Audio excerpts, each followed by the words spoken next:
दोस्तों, कुछ लोग कम समय में ज़्यादा पैसा कमाने के लिए कई बार ऐसे गलत रास्तों को चुन लेते हैं जिनकी वजह से उनके साथ साथ और लोगों की ज़िंदगियां भी बर्बाद हो जाती हैं। और बिल्कुल ऐसा ही होता है आज की इस सच्ची घटना में भी, जिसे सुनकर आपके होश उड़ जाएंगे। आज की इस सच्ची घटना को सुनकर आपको भी बहुत कुछ सीखने और समझने को मिलेगा। आदाब, नमस्कार, सत श्री अकाल। दोस्तों, बहुत बहुत स्वागत है आपका CHD क्राइम सफ़र के एक नए एपिसोड में। मैं उम्मीद करता हूँ आप सब ठीक ठाक होंगे। दोस्तों, आज जिस सच्ची घटना के बारे में मैं आपको बताने जा रहा हूँ वो सच्ची घटना मुंबई की है। 10 नवंबर 2023 को मुंबई में ही एक पुलिस स्टेशन है जिसका नाम है ओशेवारा। अब ओशेवारा पुलिस स्टेशन में एक अनजान व्यक्ति की कॉल पुलिस के पास आती है। वो अनजान व्यक्ति पुलिस को बताता है कि मुंबई के मड आइलैंड पर अश्लील फिल्मों की शूटिंग चल रही है। ये खबर सुनकर पुलिस वाले हैरान हो जाते हैं। उस समय ओशेवारा थाने के इंचार्ज थे बाबा पाटिल।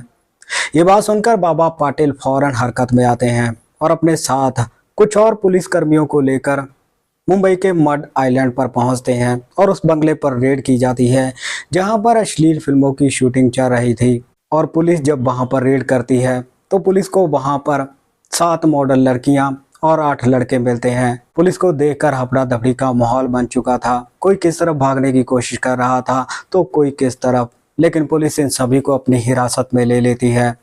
पुलिस जब उस जगह पर छानबीन करती है तो पुलिस को वहां पर शराब की बोतलें, ड्रग्स की गोलियां और अश्लील सीडियों के अलावा और भी बहुत सारा सामान मिलता है।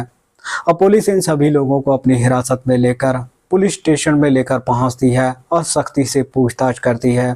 और जैसे ही सख्ती से पूछताछ की जाती है तब एक ऐसा नाम सामने आता है जिसे सुनकर आपके होश उड़ जाएंगे।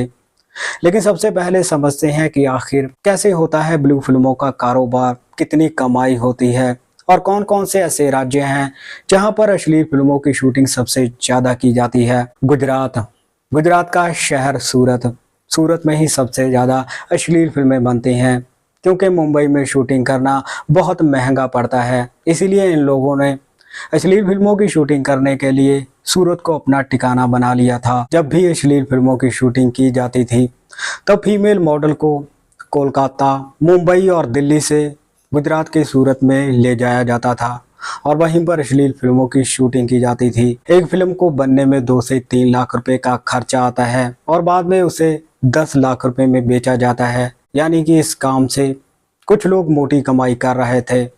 इस बात का खुलासा किया था फिल्म प्रोड्यूसर तनवीर हाशमी ने। तनवीर हाशमी का नाम सामने आते ही पुलिस तनवीर हाशमी को उठाकर अपनी हिरासत में लेकर आती है और उससे पूछताछ करती है। पूछताछ में तनवीर हाशमी पुलिस को बताता है कि उसने कई भोली वाली लड़कियों को अश्लील फिल्मों में काम करने के लिए अपने जाल में फंसा कर रखा हुआ है। दरअसल तनवीर हाशमी ने इन लड़कियों को ड्रग्स का आदी बना दिया था, जिसके चलते ही जबरन ये उनसे अश्लील फिल्मों में काम करवाता था। तनवीर हाशमी बताता है कि उसका खुद का एक चैनल भी था जहां पर वो अश्लील फिल्में बेचता था, जिसका नाम था न्यू फ्लाइंग्स। अब तनवीर हाशमी से जब सख्ती से पूछताछ की जाती है तब तनवीर हाशमी एक ऐसा नाम लेता जिसे सुनकर सबके होश उड़ जाते हैं। वो नाम था गहना वशिष्ठ का। गहना वशिष्ठ जो एक मशहूर टीवी अदाकारा है और गहना वशिष्ठ ने टीवी जगत में अपनी एक्टिंग का लोहा मनवाया है। और अब पुलिस योगेश्वरी में पहुंचकर गहना वशिष्ठ को उसके घर से उठाकर अपनी हिरासत में लेकर आती है और सख्ती से पूछताछ करती है।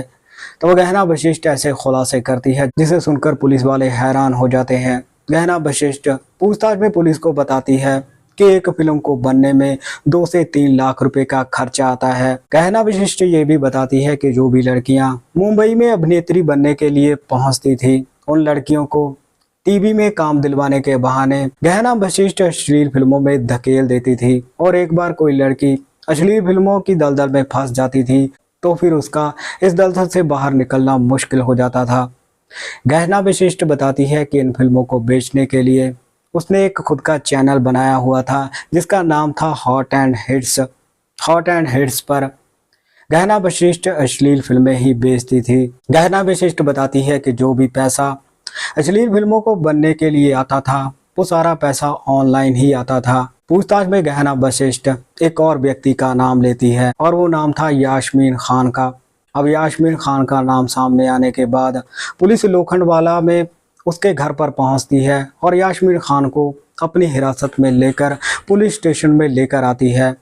जिस समय पुलिस यास्मीन खान को गिरफ्तार करती है उस समय यास्मीन खान के साथ 7 मॉडल लड़कियां भी मौजूद थी। अब पुलिस यास्मीन खान से पूछताछ करती है। यास्मीन खान पुलिस को बताता है कि सूरत में उसका खुद का एक फार्म हाउस है जहां पर अश्लील फिल्मों की शूटिंग की जाती है। क्योंकि मुंबई में शूटिंग करना महंगा पड़ता था, इसीलिए इन लोगों ने सूरत शहर को अपना ठिकाना बना लिया था। यास्मीन खान बताता है कि भोली भाली लड़कियों के अलावा कुछ अमीर घर की लड़कियां भी इस काम में शामिल हैं। कोई भी आकर इन फिल्मों में काम कर सकता है। पुलिस अब गहना वशिष्ठ और उसके अलावा 17 और लोगों को अपनी हिरासत में लेकर इनके ऊपर मुकदमा चलाकर इन्हें जेल में भेज देती है। दोस्तों, इस घटनाक्रम में आपने देखा कि कम समय में ज़्यादा पैसा कमाने का लालच इंसान को कहां से कहां पहुंचा देता है। बाकी इस घटना के बारे में आपकी क्या राय है? आप अपनी राय कमेंट सेक्शन में ज़रूर रखिएगा। तो मिलते हैं किसी और सच्ची घटना में। तब तक आप अपना ख्याल रखिए, सतर्क रहिए। जय हिंद।